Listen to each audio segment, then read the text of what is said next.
ইংল্যান্ডের মাটিতে এবার এমন কিছু ঘটতে যাচ্ছে যা বাংলাদেশের ফুটবল ইতিহাসে আগে কখনো ঘটে নাই। আমরা বাঙালিরা এতদিন টিভিতে ইপিএল বা ইংলিশ লিগের ম্যাচ দেখার সময় ভাবতাম, ইস, আমাদের দেশে যদি কেউ এই লেভেলে খেলতো। সেই স্বপ্ন এখন শুধু সত্যি না, একেবারে ডাবল ধামাকা হয়ে সামনে আসছে। ইংলিশ ফুটবল লিগ ট্রফি বা ইএফএল ট্রফিতে মুখোমুখি হতে যাচ্ছে লেস্টার সিটি এফসি এবং ফুলহ্যাম এফসি অনূর্ধ্ব 21। আর এই ম্যাচটাকে আমাদের জন্য হাই ভোল্টেজ, কারণ এখানে একে অপরের বিরুদ্ধে মাঠে নামবেন দুই বাংলাদেশি বংশোদ্ভূত গ্ল্যাডিয়েটর হামজা চৌধুরী বনাম ফারহান আলী ওয়াহিদ। হ্যাঁ ভাই, ঠিকই শুনছেন। ইএফএল ট্রফির সাউদার্ন গ্রুপ বিতে একই গ্রুপে পড়েছে এই দুই দল। আগস্ট মাস থেকে যখন এই খেলা শুরু হবে, তখন পুরো বাংলাদেশের চোখ থাকবে ইংল্যান্ডের ওই সবুজ ঘাসের মাঠে।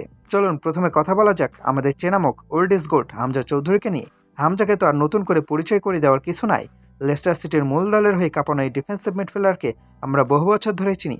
ওনার ওই মাথার কাঁকড়া চুল আর মাঠে ওনার বুলেট গতি ট্যাকেল দেখে প্রিমিয়ার লিগের বড় বড় স্ট্রাইকারদেরও হাঁটু কাঁপত। হামজা হচ্ছেন এমন একজন প্লেয়ার যিনি মাঝমাঠে দেওয়াল তুলে দাঁড়াতে পারেন। যে কোনো অ্যাটাককে এক নিমিষে ধ্বংস করে দেওয়া ওনার বা হাতের খেল। লেস্টার সিটি হয়ে উনি চ্যাম্পিয়নশিপ জিতছেন, প্রিমিয়ার লিগে খেলছেন।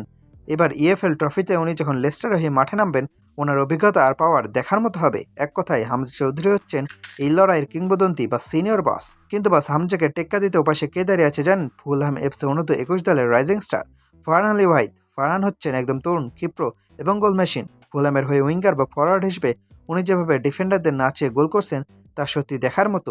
ফারহানের সবচেয়ে বড় প্লাস পয়েন্ট কি জানেন? ওনার গতি আর ড্রিবলিং।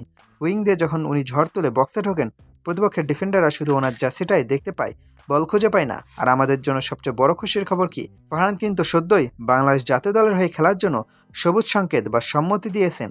মানে খুব জলদি ওনাকে আমরা লাল সবুজের জার্সিতেও দেখতে যাচ্ছি। তো এইরকম একজন আপকামিং সুপারস্টার যখন হামজা চৌধুরীর মতো অভিজ্ঞ ডিফেন্ডারে মুখোমুখি হবেন, তখন ম্যাচটাকে আর সাধারণ ম্যাচ থাকবে?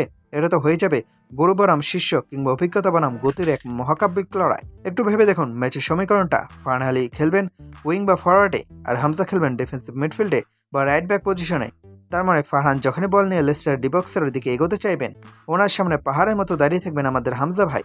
ফারহান হয়তো গতি দিয়ে ড্রিবলিং করতে পারেন, আর ওদিক থেকে হামজা চৌধুরী এসে ওনাকে ওনার ট্রেডমার্ক স্লাইডিং ট্যাকল মারবেন। মাঠের ভেতর খেলা হবে ইংলিশ স্টাইলে, কিন্তু আমাদের মনে মনে হবে এই তো একদম নিজেদের ঘরের লড়াই। ফারহান গোল দিলে আমরা খুশি, আবার হামজা যদি ফারহানকে আটকে দেয় তাও আমরা খুশি।